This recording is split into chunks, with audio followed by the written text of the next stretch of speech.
আসসালামু আলাইকুম প্রিয় ভাই ও বন্ধুরা, যে যেখান থেকে দেখতেছেন আশা করি ভালো আছেন, ভালো থাকেন। প্রবাস এত সুখের জীবন না, বড় কঠিন এবং কষ্টের জীবন। প্রবাস জীবনের মধ্যে সবচেয়ে কঠিন কাজ হলো খানা পাকানি। এই খানা পাকানিটা থেকে যে বিরত থাকে, এই হলো স্বরূপ। এই যে প্রবাস জীবনের সবচেয়ে কঠিন কাজ হলো খানা পাকানি আর কাপড় ধোয়া। এই যে কাপড় ফেলি, এই যে বালতির মতো।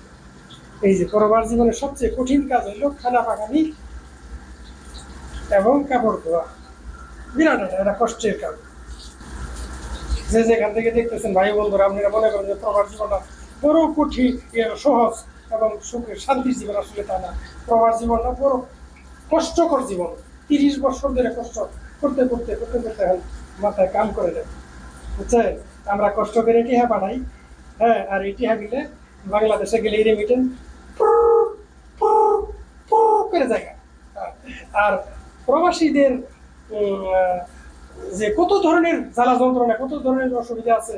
প্রবাসীরা, যে ইটালির প্রবাসীরা কত হাই হাউ করতেছে পাসপোর্টের ভুল সংশোধন করার জন্য, কেউ দেখান নাই।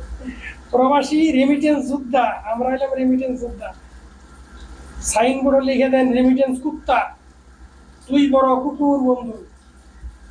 রেমিটেন্স, তুই বড় কুকুর বন্ধু, এটা লিখে দেন এরকম এয়ারপোর্টে বাংলাদেশ সরকারের অনুরোধ করবো, এই কথাটা লিখে দেন আপনারা।